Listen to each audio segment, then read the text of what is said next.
За өдрийн төргийн бизнес сан подкастын сонсогчдод бас үзэгчдод бизнес семинар ихээр доктор Таваарч байна. За бизнес семинар болон Бинай Монголиагийн хамтран хийдэг Our Story бидний түүх одоо цоврал подкастын маань ээлж дугаар хийж байгаа. За өнөөдрийн зочноо танилцуулъя. Манай зочин холын Хөвсгөл аймгаас ирсэн байна. Өдрийн төргийн Арай Базар ирсэн байна. Өдрийн төргийн. За Арай Базар маань Арай кафег үүсгэн байгуулагчтай одоо Хөвсгөлийнхэн за Улаанбаатарын эндээс очдог аялагчдад хүртэл эдийн танилцуулсан юм. Кафега за тэгээд Хөвсгөлийн 22 оны хүнсний салбарын шилдэг энтерпренер гэсэн бэ тий. За тэгэхээр ийм залуухан бизнес эрхлэгчийн талаар өнөөдөр ярилцахаар болж байна. За тэгээд ер нь бизнесээ яаж эхэлсэн те яг одоо кофе шоп гэдэг чинь гоё тийм амьдралын орчин үеийн залуучуудын амьдралын хэм маягийн нэг салшгүй хэсэг болоод байна л да тий. Өөрөө бол мэйжин сурж гад гинтхэн хотод ч тогтоогүй тэгээд Хөвсгөл рүү очиод бизнес хийх болсон ба штэ. Тэр нэг түүхэж яах ярьж өгөл тийм ээ. Би өөр болохоор яг Хөвсгөл төрж өссөн. Хатгал төрж өссөн. Яг Хөвсгөл нүрээ ирэхэд төрж өссөн тийм хүүхд тахгүй. Гэтэ жоох махтаа л хизээч би Хөвсгөлдөө боцож очихгүй. Энэ бол хөдөөний амьдрал айгүй утгартай юм байна. За хурдхан л оюутан болоод энэ газрыг орхиод явах юмсан гэж боддог байсан. Тэгээд эхлээд Улаанбаатарт ирж оюутан болоод дараа нь Бээжинд бас магистрийн зэрэг хамгаалаад нийтдээ 8 жил сураад ер нь бол Бээжинд сурж авах явцдаа л би юу буцаж очих хэрэгтэй юм байна. Энэ миний хийх хэрэгтэй зүйл юм байна. Тэгээд тэнд ингээд бас айгүй олон зүйл ингээд миний сонирхол байдаг ч юм уу, танилын хүрээлэл өгдөг ч юм уу ингээд уялдаа л яваадсан. Тэнд оюутан байхдаа ингээд биолог хийж сураад тэгээд ер нь за өсөлчин бас ингээд аялал жуулчлалын маш гол үсэн штэ. Тэгээд тэр нь хүртэл ингээд уялдаад за би ер нь нутг руугаа очие тийм дутуу учиртай юм хий гэж нэг очихгүй гэж байдаг гэсэн юм бол тэгж очиод хамгийн анх нэг биолог хийж мэддэг. Тэгээ айгүй дэврүүн тийм хүнтэй буцаж очиж исэн. Тэгээ одоо баг аль хэдийн 5 жил болсон байна. Тэгэхээр нөгөө өдөө эргэж буцаж очихгүй гэж боддог байсан гэж энэ ер нь яг тэр одоо бодол яг хэдийд өөрчлөгдсөн бэ? Яагаад өөрчлөгдсөн бэ? Тэндээ жоохон тодруулж ярил. Тэр нь болохоор яг л Бээжинд суралцж байхдаа л багаар өөрчлөгдөж эхэлсэн. Яагаад вэ гэхээр нөгөө нэг яг намайг жоохон бахад бол хатгалт чинь ингээд бараг худалч хүнд ингээд цог цахилгаан байхгүй. Бид нэр ингээд нэг юм цагаар үздэг. Яг жинхэнэ нөгөө нэг юм гадаа тоглолдог яг сүүлийн үе байсан шүү дээ. Тэгээ тэр маань тухайн үед бол маш уйдгартай санагддаг байсан. Гэхдээ ингээд дараа нь их хотын амьдрал донд ороод бас тхийн томоохон хотод амьдарч үзсний дараа би өөрийгөө айгүй гоё тийм баялаг түүхтэй юм байна. Тэр ч үеийг үзсэн, энэ ч үеийг үзсэн. Тэгээ энэ бол дахиж давтагдахгүй. Тэгээд нэг тийм буцаагаад хайрлаж эхэлсэн гэх юм уу. Тэгэл одоо би өөр 10 жилийн өмнө юу хүсдэг байсан тэрийг яг одооний Хөвсгөлийн хүүхдүүдэд энэ гоё орон зайг нь одоо би болгож өгсөн. Тэгээд нөгөө нэг тийм үг байдаг шүү дээ. Чи өөрийнхөө 10 жилийн өмнө чиний хажууд ямар хүн байгаасаа гэж чи одоо боддог байсан бэ? Тэр хүнэнд байхыг хүссэн. Тэгээд манай дээр хүүхдүүд ингээл бужигнсан гадаад дотоод дэмжүүлчихэд ингээл хамт ингээд цуглаж идэг, ном уншдаг, пиано сонсдог бас тодорхой хэмжээнд нэг тийм намайг жоохон багт бол тийм орчин ерөөсөө байхгүй гэсэн байхгүй. Бид нэр одоо найзуудтайгаа ороод суух газар ч байхгүй. За хатгалт битгээд аймгийн төв Мөрөн хотод маань хүртэл тийм газар байдгүйсэн. Тэгэхээр ерөнхийдөө нэг тийм тухайн үедээ л ингээл ер нь яг би ч өөрөө шал өөр мэрэгчлээ үнштэй байгаль орчны инженер мэрэгчлээ. Тийм тэгээд миний хийх ёстой зүйл энэ юм байна гэдгийг л нэг тэгж ойлгосон гэх юм уу. Айгуу уянгалаг сонсогдох. Тэгэхээр нөгөө хүүхэд насндаа ингээд амьдрий гэж хүсчихсэн тэр орчныг эргээгээд тэнцэнэ бий болох гол зорилготой очсон байна шүү дээ. Хатгалд одоо ер нь зүгээр түрүүч өөрөө товч дурдлаа л да хүүхэд наснд байхаас үлж байгаа өөрчлөгдсөн. Тэ ер нь яг одоо гол өөрчлөлтүүд юу вэ? Одоо хатгалд ер нь хүмүүсийн амьдрал бас ямар вэ? Тэ тийшээ ер нь яагаад очих хэвтэй гэдэг ч юм уу те олзож ярих зүйл юу вэ? Миний хувьд болохоор би одоо манай кафечиг хатгалт эхнийх нь бол байгаа, Мөрөнд 2 байгаа, нийтдээ 3 байгаа. Тэгээ би яг өөрөө нөгөө нэг юм айгүй дэврүүн ингээ хатгалдаа л нэг юм орчин үсгээд тэндээ би өөрөө биелуугаа хийгээл кофегаа хийгээл хүмүүстэй танилцаал тэнийг л нэг юм кинонд ирэх амьдрал тэгэл мөрөөдөд анх очиж исэн. Гэтэ яг бизнесийн суургүй ч юм уу хүн очсон болохоор яг ингээ бүх юмыг ингээ эхнээс нь сурж эхэлж байгаа байхгүй. За одоо ингээ манайх компани болох хэрэгтэй юм байна. За дараа нь одоо юу гэдэг чинь салбараа нэг хэрэгтэй юм байна гэдэл яг л нөгөө нэг юм бизнес дээр ингээд өөрөө анлоор биш гэхдээ практикаар гэх юм уу сурсан. Тэгээд яг хатгалтаа 20 онд кофе шоп нээгээд тэгээд тэр үед хүмүүс бас айгүй их дэмжиэд тэгчээд байжснаа яг жилийн 4 удирдал тэнд амьдрах бол бас яг бизнесийн хувьд бол тийм ч оновчтой одоо сонголт биш байсан. Тэнд чинь хатвал нэг 3-4 мянган хүнтэй, мөрөн хатвал 40 гаруй мянган хүнтэй. Тэгтээ ингээд байнга жуулч энэ төр ирж явж. Тэгэхээр ингээд ер нь тэр явцад бас суралцаал за энийг чинь би бас хичнээн дуртай ч гэсэн бизнесийн хувьд бас хөгжүүлэх хэрэгтэй юм байна. Гээд мөрөнлөө салбарлаж ирсэн. Одоо бол ерөнхийдөө голцоо мөрөндөө амьдардаг. Тэгээд бизнесийн хувьд бол намайг анх очсон 2021 оноос хойш бол маш их өөрчлөгдөж байгаа. Анх намайг очиход хадгалт төдийгүй мөрөн ингээд кофений соёл баг. Тэгээд нэг манайх чинь бас хамгийн гол юм нөгөө зөрөгцсөн бялуу гэд байгаа штэ. Artisan bakery гэж хэлдэг. Одоо яг л одоо хүмүүсийн ингээд яагаад заавал ингээд хүмүүс Улаанбаатарт ч юм өөр газар тэр гоё бялуу идэх хэвээр энэ тэр улаан хэлэн чизкейк энэ тэр гэж анх удаа ерөөхдөө манайх гаргаж ирсэн. Тэгээд тухайд бол хүмүүс ерөөсөй ойлгодгүй манай бялуунчтай ингээд 7500 гэдэг ч юм уу 10,000 гэд хэлэхэд ингээд тухайн үед ч ингээд хүнсний 2 үйлдвэр байдаг. Тэгээд бүтэн бялуу чинь нэг бага үнэтэй байгаа штэ. Тэгэхээр ингээд ямар амир үнэтэй юм бэ гэж ойлгодгүйсэн бялуу мөртлөө тий. Одоо ингээд 3-4 жилийн дараа манайхан чинь манай кофе шоп өглөө 9-8-аас онгодог хүмүүс өглөөний цай уугаад сурцсан. Өглөө болгон кофе бялуугаа аваад сурцсан. Тийм хандлагатай болж байна. Тэр нөгөө талаараа залуучууд яг очиж ижил манай хатгал ч юм уу мөрөн ч юм уу ингээд бас арай ишин үйлчлэгээнүүд ороод хөгжиж штэ. Тэнд ингээд хамгийн олон хүмүүсийн хилдэг юм бол угаасаа тийм байхгүй ингээд ямар ч шинэлэг үйлчлэгээ байхгүй, залуучууд байхгүй ч аргагүй штэ. Бүгд хот руу явцсан. Тэгэхээр ингээд эхэндээ бас ингээд намайг бас аягүй шүүмжилж исэн л да чи ингээд магистр төгссөн юм байна. Хятад хэлтэй юм байна. Шал өөр мөрөгчлөлтэй юм байна. Яагаад бүр хөдөө явах гээд бялуу их гээд кофе их гээд чи чинь яагаад ингээд байгаа ингээд тэгдгүйсэн бас сүулдэ ингээл одоо ингээл манай процессыг харна штэ. Тэгтээ ингээд таад чи ямар ч төгжрэлгүй цаг яваал хүсэл нуурын эрэхт очичдаг. Тэгээ ингээд хүсэл бас аягүй давуу талтай учраас би баг хотод уулзахгүй хүмүүстэйгээ 100 тэнд ингээд найзуудтайгаа таарчж байгаа байхгүй юу. Тэгээ завтай үед өөрөө хот руу ирчин амьдрал ер нь аягүй гоё байгааг хараад одоо л манай найзууд яг чиний зөв юм байна. Тэгэхээр магадгүй тэрнээс болоод босож очиж байгаа хүмүүс бас байгаа. Тэгээд 2-3 шинээр яг ингээд манай үеийн залуучууд ингээд хоолны салбарт ч юм уу үйлчлэгээний салбарт орж байгаа байхгүй юу. Тэнгүүд ингээд мөрөнд жишээлбэл яг нэг хідэн ингээд газрууд байдаг. Тэгээд тэднэр нь юусэн ингээд өөрчлөгддөггүй. Манай хөсгөл чинь ингээд жилийн жилд хоол муутай ч юм уу эсвэл үйлчлэгээ муутай гэдээ байнга шүүмжлүүлдэг штэ. Тэнгүүд ингээд яг залуучууд ороод ирэхээр өөрчлөлт маш их мэдрэгдэж байгаа. Адаглал ингээд за бид нэр ингээд логотой ч юм уу интерьер заавал гаргах хэрэгтэй юм байна гэж. Одоо ингээд яг намайг анх тэр соёл дээр ч гэсэн юм хэрглэж байгаа бизнесийн шинэ салбар одоо юун дээр ч гэсэн маш олон тийм залуучууд чинээр орж ирсэн. Тэгэхээр ингээд бид нар хүртэл би айгүй хантай байгаа. Би бол эхлээд одоо айгүй ганцаардал юм л даа тий хот руугаа ингээд явчмаар санагдал миний бүх найзуудын дагаа штэ. Тэнгүүд ингээд одоо бол ингээд тэндээ ингээд нэг жаргал зовлонгой хуваалцдаг хүрээлэлтэй. Тэгээд бас тодорхой хэмжээгээр бид нэр нэгдээд тэр одоо хөгжилд ингээд хувь нэмрээ оруулж байгаа.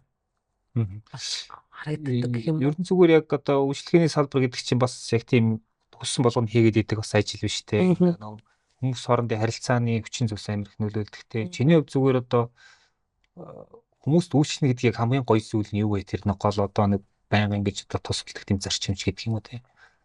Би бол угаасаа үнэхээр яг энэ ажилдаа дуртай хүн юм билээ. Би одоо ингээд ажилтан хүүхдүүдтэй ч гэсэн хэлдэг байхгүй ингээд 20-30 минут хүн маш гоё мэдрэмжийг авах гээд гарч байгаа учраас бид нэр кофе зараагүй те бялуу зарах гэдэг маань бол хоёр илүү мэдрэмж орчингоо зарж байгаа те. Тэгэхээр ингээд одоо ингээд кафед явж байгаа дуу хүртэл шал өөр байх хэвээр хүмүүс ингээд амар амгалан мэдрэмж өгөх хэвээр. Тэгээд тэр би өөрөө нөгөө анх бялуугаа хийгээд тэгэл ингээл нэг анх Бээжинд нөгөө сурж байхдаа эхэлсэн шүү дээ. Тэгэл ингээл бялуугаа эхлээл монголчуудад зараад дараа нь манай сургуулийн гадныхан хүртэл аваад тэгэл нөгөө Европын нэг охин хүртэл ингээд би ингээд гэртээ очисан юм шиг мэдрэмж авлаа. Хятадын бялуунууд чинь нэг арай бидний идэж өсснөөс өөр байдаг шүү дээ. Гэх мэтчлэн одоо миний хийсэн бялуу хүнд аз жаргал өгч ийн хүнд маш гоё мэдрэмж өгч ийн гэдэг мэдрэмжийг би ер нь өөрөө маш их авдаг. Тэгэл ингээл худалч хүнд өглөө болгон кафедээ очихдаа ингээд манай кафе одоо ингээд яг юм дэлгэр мөрний хөвөн дээр эрчмийн нуруу харагдаад маш гоё юм байршил байдаг байхгүй юу. Тэрийгэ өглөө болгон харахтаа л би ингээд ямар гоё юм бэ гэж бодолч хүнд бараг 1 хоног явчих юм бол ингээд кафегаа санаад байдаг. Тийм миний сэтгэл үнцэг болон бүрээс нь ингээд одоо яг л ингээд би өөрөө харагддаг гэх юм уу. Үнэхээр одоо миний тэр чинь бараг хүүхэд болчихж байгаа хүүхэд гэсэн үг байхгүй юу. Тийм болохоор ингээд тэрийг бас дараагийнхаа эхлээд яг өөрөө бүх юм хийдэг гэсэн. Гэтэ тэгж мэдэрч ойлгож кофенд дуртай ч юм уу тийм хүмүүсийг авч ээж манай кофе шоп яг юм амтай байгаа даа учраас тэрийг бас хүмүүс аягүй мэдэрдэг юм шиг санагдав. Одоо нийт хизээ ажилтнтай болоод Одоо манайх нэг 10-аас доош байна уу? 7-8 байна уу? Тэгэл бялууга өөрсдөө идэг өглөөний цагаа цайгаа энэ өөрсдөө хийн. Тэгэд яг одоо ингэж бодоход зөндөө олон өөрчлөлтүүд бий болсон байлээ. Мөрөнгийнхнийг одоо жишээ нь аялж явж байгаа хүмүүс танаа үйлчлэлийн газрууд ингээл 10-11-ээс наашгүй ерөөсөө нээхгүй ингээл тэгдгээс бол манайх одоо яг 8-аас нэнгүүд 8-аас одоо юм хүмүүстэй байж байдаг болсон байхгүй яг. Гэтэ тэрэнд хүрэх гэж мэдээж нэлийн одоо юм болно л доо. Эхний бараг 6 сар ингээл яг хүн орж ирэхгүй байдаг ч юм.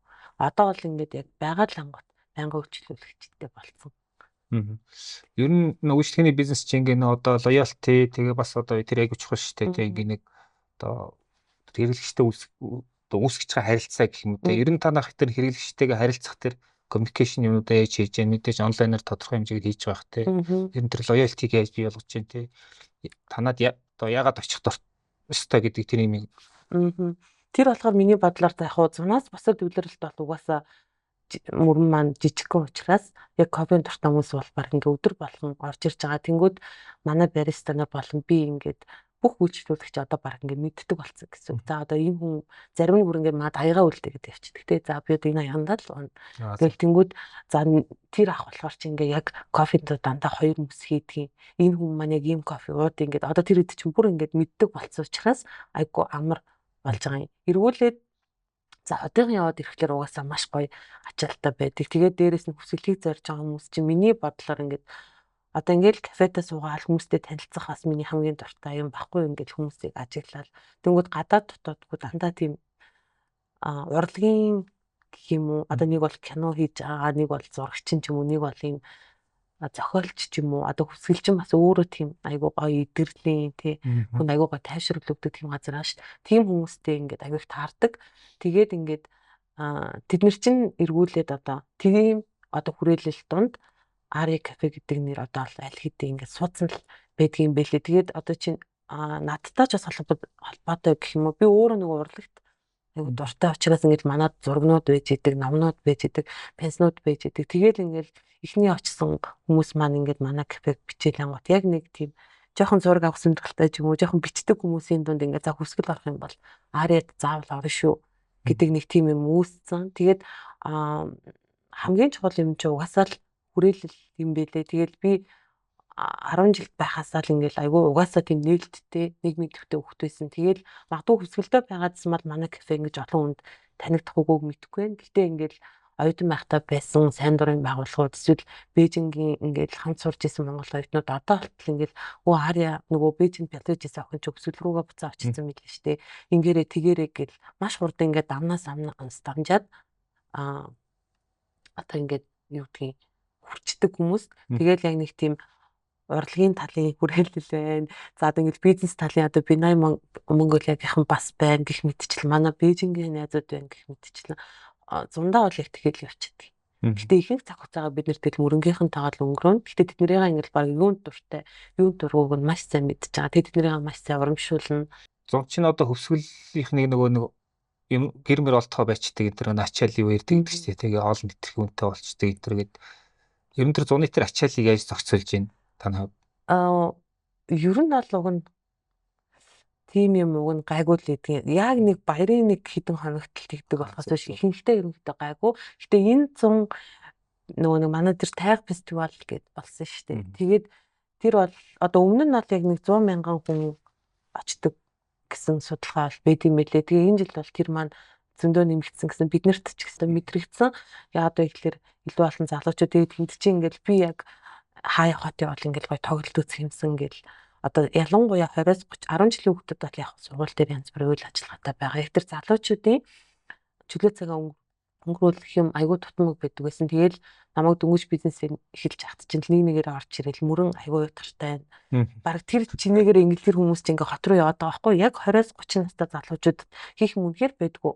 Тэнгүүд ингээд адаглаад нэг бид нэр 107 хоног гой ингээд бүх тоглолтыг үзээд хүн амьтаа танилцаад тэгээ манай энэ зам бол үнэхээр бүх үйлчлэгээний яг газруудад маш ээлтэй сайхан одоо зам болж өөрсөн тэр хэрээрээ би тэгээд ер нь бол бэлтгэлээ маш сайн базаасан. Би одоо ингээд байнга ийм хүнтэй байнга ийм зах зээлтэй байдаг бол ямар гоё юм бэ гэж бодсон шүү дээ. Яг л нөгөө нэг гадаадд хардаг шиг ингээ бараг очрлол манайхан чи 3-4 ажиллаад кальциумын хурдан гаргаад өчгөөсөн гэл. Одоо аялал жуулчлалгээд ингээд том салбар байна те. Ер нь зүгээр яг аялал жуулчлалын өнцгөөс нь харахад те за би энэ аялал жуулчлал гэдэг салбарын одоо энэ нэмэн өртгийн том сүлжээ ажиллаж байгаа шүү дээ. Эдний энэ хэсэгт нь одоо яг ийм үнцийг бүтээж болох юм байна. Ер нь нэг яг энэ хэсэгт нь л ингээд нэг юм одоо позишн болоод бэхжээд аваад болох юм байна гэдэг тийм одоо ажиглалт юу хэр хийдэг вэ те. Их аялал жуулчлал гэдэг контекст амар гэж ярил. Би бол яг угаасаа л манайх тэр хүмүүсийн ингээ холбогддог юм гүүрэн байгаасаа л гэж боддөө шүү дээ. Магадгүй ингээд манад нэг хоёр хүн хоорондоо танилцаад ямар нэгэн боломжийг ингээд нээж олдог ч юм уу эсвэл нэг юм гадаад хүмүүс ирээд нэг жоохон амардаг ч юм уу. За тэгээд тэр байдлаараа ингээд нэг ямар нэгэн боломжийг нааш явах юм бол манайхаар дамжуулж олж аваасай. Тэгээд нэг юм тухлаад суух ийм саадах цэг нь байгаасай л гэж боддог. Тэгээд явандаа ерөнхийдөө яг тийм хүсгэлийг харуулсан одоо Ария гэдгийг л яг брэнд болгох тийм мөрөөдөлтөө баггүй юу. Одоо тэгэл хүүхдийн ном гаргана гэдэг ч юм уу. Ария гэдэг ч одоо ингээд нэг юм палуидик нуурын эрэхт амьдардаг охин гэдэг нэг юм төсөөлөл хүмүүст үүсчлээ шүү дээ. Энийг л маш сайхан хөгжүүлээд тэгээ ингээд энийг одоо нөгөө яг цаатай охин гэдэг шиг маш гоё юм дүр болгоод жүжиг тоглодог ч юм уу. Магадгүй тэгэл цаашлаад одоо анимашн ч юм уу нэг тиймэрхүү тэгээ тэрийг ингээд сувнерийн салбар руу оруулаад гэдэг ч юм уу. Би бол яг нэг тийм дүрийг л бүтээх гэл тэрүүгээр л оруулах тийм оруулна гэж боддог. Одоо ингээд ялангуяа ийм нөө кофе шоп үйлчлэгээний бизнес үчи ингээд янз янзын төрөлдсөн ивентүүдээр бас ингэж үнцний нэмэх тийм нэг арга байдаг штэ. За танай дөрөв миний анзаарснаар бас кофе байна, бялуун байна, ном байна, кино байна, пензен байна те. За тэгээд бас одоо уурлах дуртай хүмүүс бас юм цугулдаг цэг болох гэдэг. Ер нь нэг янз янзын ивентээр ингээд одоо өөрийнхөө концепцийг баяжуулах шиг тийм яг тэр талын төлөвлөгөөнөөс болцвол те. Яг түрүүний нөгөө дурдсанчлан залуучуудад хийх юм байхгүй учраас аль болох бид нар бусад үйлдвэрлэлд нь ингээд нөгөө хідэн байгаа залуучууд ингээд явуулчихгүй тулд ингээд янз бүрийн үйл ажиллагаа хийдгэлтэй.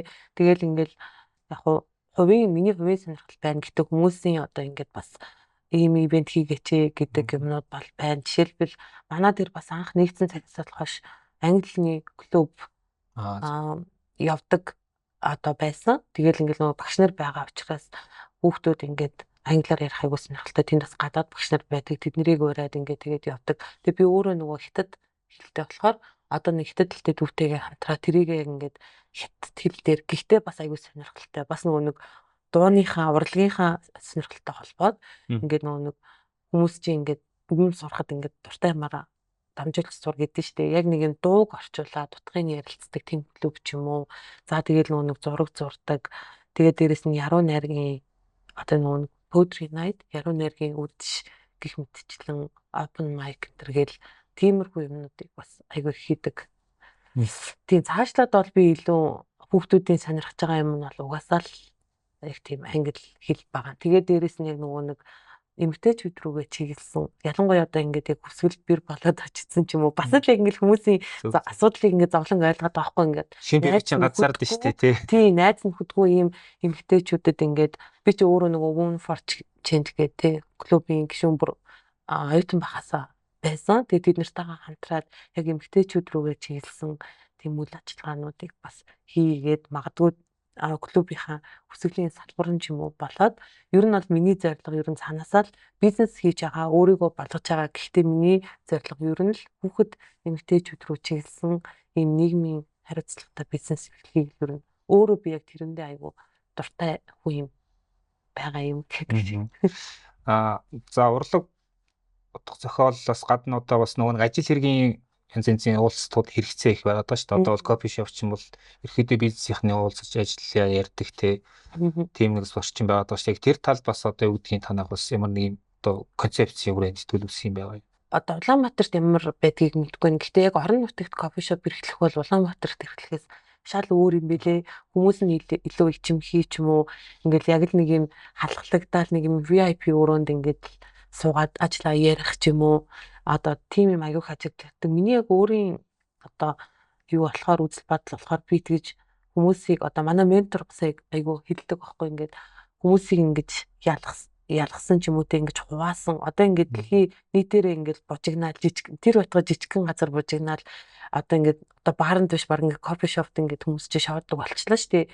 Тийм юмыг ингэж бий болгох зорилготой хүн учраас би бол угаасаа тэгж кофе шоп хуваах ч юм уу ингэхгүй яг л ингээд нийтийн одоо орон зай байлгах нь гэж боддог. Тэгээд тэндээ ингээд ажил төрлөө яриад хүмүүсээс уулзалт энэ төр аягүй хийдэг болцсон л нэлээ. Ер нь тэгээд яг дэлхийн ч юм уу Улаанбаатарын ч юм уу кофе шопууд ямар вэ? Ингээд бид нэр хүсэл яагаад тийм адилхан одоо тийм бүтээгдэхүүнтэй ч юм уу яг тренд болж байгаа уух зүйлсийг гаргадаг. Яг тренд болж байгаа ийм орчинтай ч юм уу байхыг хүсдэг. Тэрнээс биш ингээд анхандаа бол хүмүүс чинь ингээд бараг та нар чинь кофе хийж чаддсан юм уу гэдэг хандлагатай л байдаг байсан ш. Тэнгүүд ингээд одоо хараад вау ямар гоё газар вэ? Бас ийм газар байж болт юм байна. Гэж агуулх. Тэгээ хөвсгөлч одоо нэг кофе өөрийн тогтчлолтоос гадна байгаль нь өөрөө ингээд нөгөө амар гоё тогтчлолт болоод одоо интерьер ингээ байжуулах хүчтэй. Тэгээ танах тэгээ бүр нөгөө нэг голын ирэг дээр далайн ирэг дээр ихээр бүр гоё лээ. Одоо миний төсөлж байгаа өвөл ингээд гоё шин цас орцсон үед бүр амар гоё харагдах юм шиг тий. Тийм манайх бол одоо яг мөрөнд бол хамгийн гоё байршилтай. Тэгэл ингээл яг терраста тэгэл яг дэлхийн мөрөн гол харагдаад ингээл гадаас боломжтой болохоор хүмүүс тэрийг хараад гадныхан бас аягүй дуртай байдаг. Яагаад гэвэл тийшээ ингээд шууд уул ус бүх юм харагдчихээн. Дээрээс нь ингээд адуу мал явж идэг. Тэрийг одоо нэрээ үнэхээр өөр баг хаана харах юм бэ?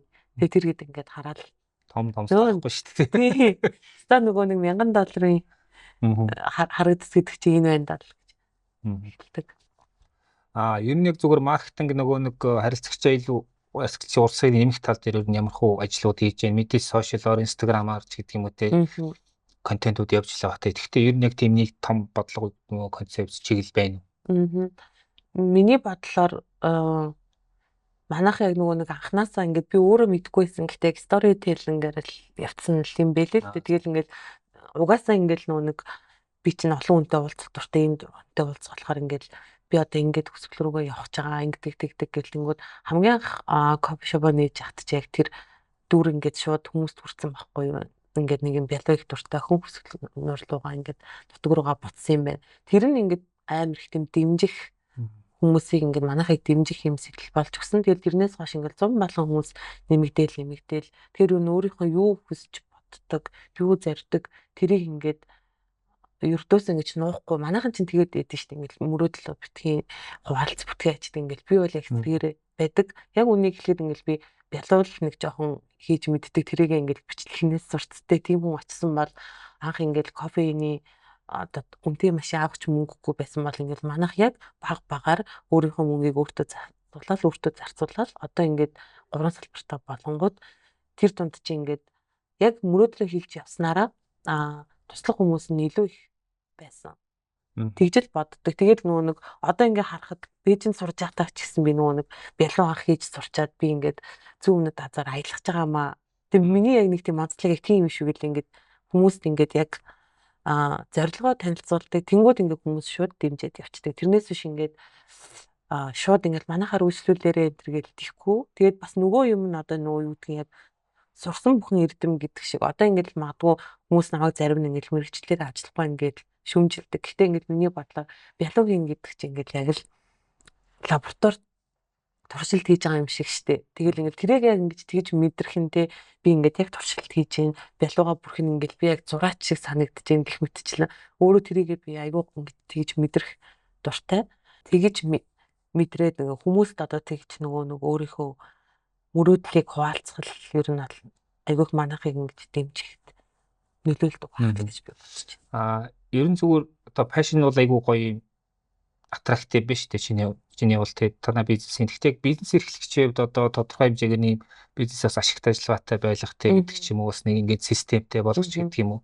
Байнга бас тэгэл ласан турштай өөрөө бүх юм аягээд яж бас болохгүй л та. Яг тэр талаас нь яаж өөрийгөө хөгжүүлэх гэж бодож байна. Тийм. Тэрэн дээр бас зөндөө олон гоё юмнууд болсон. Би ч анх ингээд бас зүгээр ингээд яваад очсон. Тэр хооронд нөгөө нэг тийм бэст хөтөлбөр гэдэг яг хүсэлт хэрэгжээд тэгээ тэр нь болохоор ингээд яг л над чиг бизнес эхэлж байгаа хүмүүст ингээд төслөө хэрхэн бичгээс ахуулаад санхүү, засаглал гэх бүх юм дээр зөвлөгөө одоо өгч исэн. Тэрний одоо тэр байгууллагын тэр төслийн хүрээгээр бол би бизнесээ маш сайн эхний одоо ээлжинд нь хүргэж болж чадсан. За дараа нь одоо Бинай Монголиа гэдэг ч юм уу. Одоо ингээд яг анхныхаа орлого борлуулалтыг бодох юм бол манайх бол хангалттай дэвшилж ажиллаж чадсан хүний нөөцөөс ч гэсэн. Тэгэхээр ерөнхийдөө нэг талдаа ингээд маш дэврэн харагдаж байгаа боловч дараа нөгөө талдаа бол яг л бизнес ихний давдаг бүх юмыг даваад хөгжүүлээл манайх бол нэрэ жилээс жилд ингээд хөгжөөл явж байгаа. Ер нь ашигтай ажиллагаа чи ямар нэг байдлаар хэмжиж ирнэ гаргасан уу юм одоо хэр ашигтай ажил жилийн өсөлтөнд хийдэг ч гэх юм уу тийм хэмжилтүүдийг хэр хийсэн бэ? Ер нь гайгүй шүү. Одоо тэгээд яг ялангуяа тэр нөгөө нэг эхлээд манайх чи нэг жижигхэн кофе шоп байсан шүү дээ. Тэрэн дээр бол яг хуу яг ингээд өөрийгөө таниулах гад 2 жил болсон. Манай яг тэр голын иргэний том салбар маань одоо нэгдээд нэг жил гарсан бол чинь тэр салбар нэгдснээс хойш бол манайх ашигтай ажиллаж байгаа. Яагаад яг ингэж асууж ийм хэрэг орон нутагт бизнес ашигтай ажиллана гэдэг чинь бас тийм амраа биш шүү дээ. Тэгээд зах зээл нь угаасаа жижигхэн байдаг. Тэгээд хангалттай хэрэглэгчд болоход бас тийм одоо амраа биш дээ. Тэгээд ерөн зүгээр чиний ажигласнаар орон нутагт те бизнес эрхлэхэд яг юу бас ингээд босод одоо хүмүүст ингээд саад болоо те чиний хувьд мэдээж нэг том гоё мөрөөдөл пашнтэй байж зориг гаргасан байна бас эрсдэл гаргасан биш те ерөн зүгээр тэнд байгаа хүмүүс бас ингээд бас нэг орчин үеийн юм аяа ингээд бизнес эрхлээд ашигтай ажиллахад юу хэрэгтэй вэ гэж бодож байна. Тэр бас айгүй энэ бол айгүй нэг тийм харьцангуй ойлголт болцсон л дээ. Одоо бид нэр ингээд бүгд л ярина л та одоо ингээд бүх одоо ингээд хотод ингээд нэг гайгүй бариста ажилд авъя гэдэг юм бол ядаж нэг суурьтай хүн олдно. Тэнд бол бид нар бүгдийг сургаж байгаа гэдэг ч юм уу зах зээл арай бага байна гэдэг ч юм уу. Яг ингээд бодонгууд би бас ингээд би хүсгэл тагаа болохоор яг энэ асуудал ийм байна гэж бодонгууд Улаанбаатар тэгэл адилхан байдаг байхгүй. Тэгэхээр ингээд хаана байгаагаасаа үл хамааран бидний асуудал бол яг салбараар адилхан байх юм байна гэж ер нь боломжийн ч бас адилхан. Тийм боломжийн ч адилхан. Тийм болохоор ер нь аль болох гомдлохгүй. Би ингээд нэдлэн яг намар Эрдэнэт явчаал ингээл Эрдэнэтийн зах зээл ямар лаг юм бэ? Бараг Эрдэнэтэд бизнес хиймээр юм шүү гэж гаднаас нахад угаасаа юм болгон гоё харагдаж шít. Гэтэл явж манай хөвсгөл бараг хамгийн амар дарамтгүй бид нэр ингээд дураараа маш гоё бизнес эрхлэх боломжтой. Харин ч нөгөө эсрэгээрээ тэгээ тэнд ингээд нэг хүн ажилд авлаа гэхэд би одоо гэр орны бараг хаана байгааг мэддэг.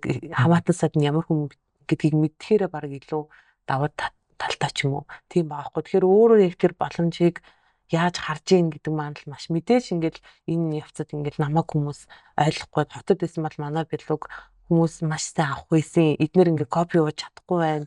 Гэх мэтчлэн ингээд бохимдож унж босгүй бол маш их байсан. Гэхдээ тэгээд эцэст яг ингээд тэрийгээ ингээд сайн талархаж нөгөө нэг сайхан юм хөтлөгээд хэрэггүй өөрөө сайхан байгаад өөрөө боломжийг хараад явхад бол надад ер нь болох юм гэж байна. Яг хөө тэгэл нэг потенциалтай хүмүүс нь бүгд хот явчлаа.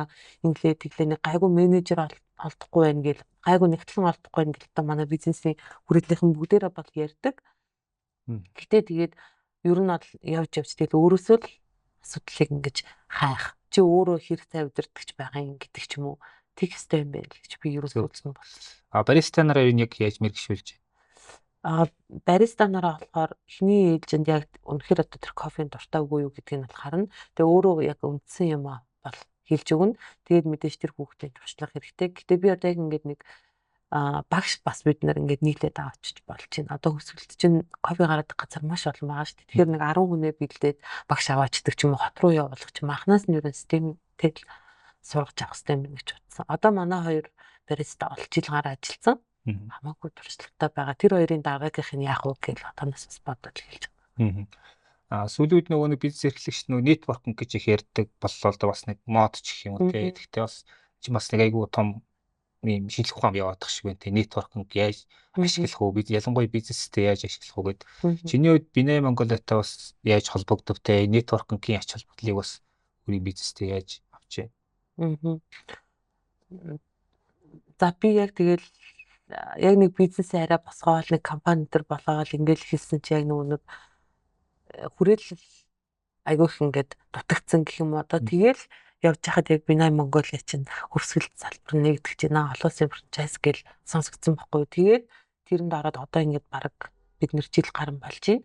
Тэнгүүд ингээд хамгийн наад зах нь за одоо хөрсгөлт бол мэдээж том бизнесүүд байгаа. Гэхдээ жижиг бизнесүүд маш их байгаа. Захирлууд нь бол ингээд бүгдээрээ өөрсдөө хайцсан байдаг. Бүгдээрээ ингээд өөрсдийнхөө ажилтгүйгээд идэг. Гэтэл 3 дахь өдрийг тэгээд 7 хоногийн 1 өдрийг бид нэр ингээ өөрсдөө аваад одоо ингээ цөөхөн ажилчид чинь байнга ингээ хурал энтер хийгээд чадахгүй шүү дээ.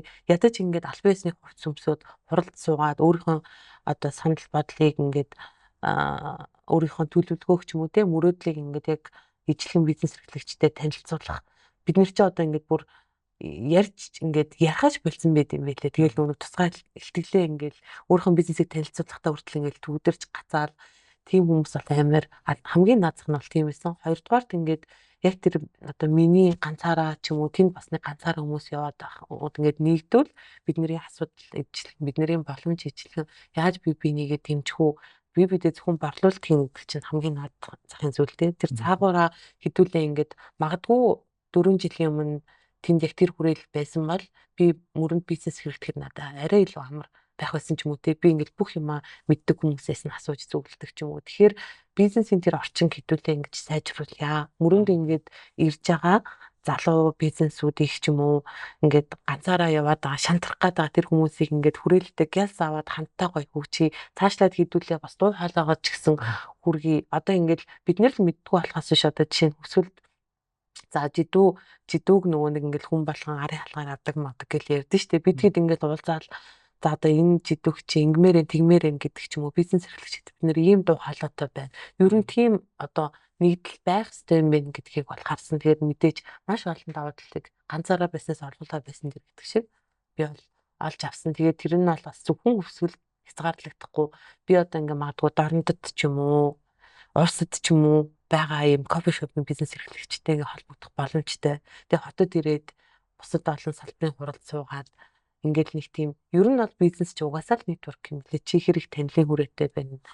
Тэрүүгээр чинь ингээд чамд бүх боломжууд бүх юмнууд ирж идэг. За цааш тэгэхээр бизнесээр нь яаж тэлье гэж бодож байна те. Ямар ч гэсэн ашигтай ажиллаж байгаа. Энэ бол айгүй гоё мэдээ тийм ээ. Ажлын цалин бүтэн тавиад ингээд орлого бий болгоод явна гэдэг ч юм бол айгүй гоё ажил тийм ээ. Ер нь цаашдаа яаж тэлье гэж бодож байна те. Бусад орон нутгч ч юм уу эсвэл одоо хотод ч юм уу те. Би болохоор одоо манайх чи ингээд 5 жил болчлоо. За ямар ч байсан би ингээд оролцохгүй байж боллоо. Эхний зорилго бол ингээд өөрийнхөө системийг маш сайхан бий болгоод надтай надгүй энэ бизнес ингээд үлдэхээр тэгээ магадгүй ингээд нөгөө нэг орон нутагт зориулсан юм франчайз болох ер нь зорилготой байгаа. Тэгэл ингээл манайх бол айгуу даваа талтай гэж би бод. Яг тэгэхээр Бялуута. Тэгээ дээрэс нь яг Улаанбаатарын бизнес орон нутаг руу орно гэдэг чинь ер нь бол арай өөр. Орон нутагт кофе шоп бизнесэрхлэн гэдэг арай өөр. Тэгэхээр тэр бүх нөгөө хав нь манад байгаа юм чинь энийгээ магадгүй өөр хангаад ч юм уу. Өстой нөгөө Binay-ийнхаа нэтворкийг ашиглаад ер нь бол өөрийнхөө системийг маш сайхан бий болгоё гэж бодож байгаа.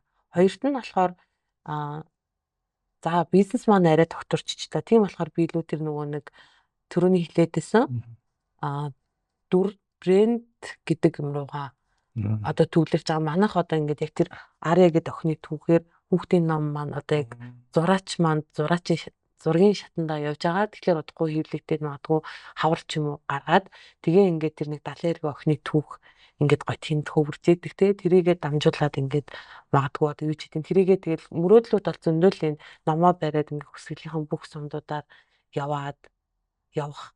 За тэгэл цаашлбал энийгээ илүү тэр нөгөө нэг мерч тэгээд тэр сувенирийн зах зээл рүү оруулах гэсэн тийм хоёр юмыг л ер нь би төлөвлөсөн.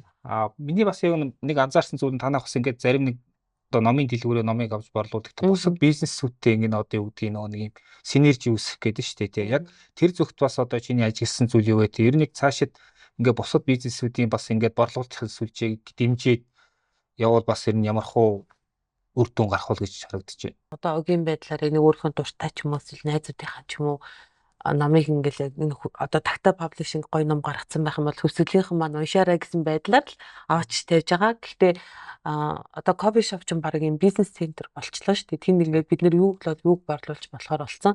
Манай аяга подвалк одоо самчнууд байна. Эсвэргээрээ яг нэг тэр хөвсгөлд очиж байгаа нэг жуулчин манайхаар оронгууд л манайхаас ингээл хэрэгтэй хөвсгөлийг дурсахаар тий хөвсгөлийн аяллахын тэр дурсамжийг санахаар гой бүтээгдэхүүнүүд ингээ аваад гардаг байгаас л гэж юм болдог. Тэрүүгээрээ бас маш гоё онцлог бүтээгдэхүүнүүд дээр хамтарч ажиллая гэж бас бодож байгаа. Тагтагийн уншигчд бас тэгэл танаар очдөг болох Очдог. Тий. За. Ер нь мэрэгчлчин бол нөгөө хүрээлэн борчны инженер гэх юм бас нэлээ айгүй хэрэгтэй мэрэгжил байгаа. Бас ялангуяа одоо ингээ нөгөө ногоон мэрэгчлүүд их модонд орчих үед мэрэгжлээ ямар нэг байдлаар бас ашиглахгүй байх нь одоо хайрын ч юм уу те. Ямар нэг байдлаар ашиглая гэсэн бодол энэ эсвэл одоо үндсэн бизнестэйг ингэж хослуулж авч явдаг ч гэх юм уу. Харин би бодоол энэ ер нь бол бас л өсвөлтэй холбоотой шүү дээ. Миний байгууллагын инженер мэрэгжил эзэмсэж одоо айгүй сонио манай 10 жилийнхэн чи ихэнх нь бүгдээрээ ингээд байгаль орчны чиглэлээр мэрэгжил эзэмшсэн. Одоо тэгэл зарим нь яг тэр тусгай хамгаалалтаа газруудад ажиллаж байна. Тэгээ би бол яг уу арай нийгэм рүү орцсон л болохоос өөрийгөө ерөөсөө мэрэгчлээсээ холдоогүй гэж боддог. Тэгээ ер нь за жишээлбэл хог хаягдлын арай яаж гаргах уу гэдэг тал дээр ч юм уу ногоон бизнес ер нь яаж болох уу гэдэг дээр бас явдаг. Тэгээд үнэхээр ингээд манайхаас одоо ингээд надаас ингээд хамаарахгүй болчих юм бол би бас арай өөр юм руугаа ороод гэтээ илүү төсөл дээр ч юм уу те ажиллах бол мэрэгчлэлтэй холбоотой ажиллах бол тийм бодол бол байдаг. За баярлалаа. За ингээд Binoy Mongolia бизнес семинар хамтарч байгаа Our Story цуурлын маань ээлж дугаар хүрээд өндөрлж байна. За манай зочноор одоо Хөвсгөл аймгийн бизнес эрхлэгч Арай кофе шопыг үүсгэн байгуулагч Арай Базар оролцлоо. Өөрийн чинь ажил дамжиж төсөө. За маш их баярлалаа. За баярлалаа. За ингээд манай подкастын үзэг сонсогчд маань бизнес сегментийн YouTube channel-ыг дагаарай, лайк, share, комментээр биднийг дэмжээрэй гэж хүсэх байна. Ингээд дараагийн дугаараар уулзъя тийм ээ.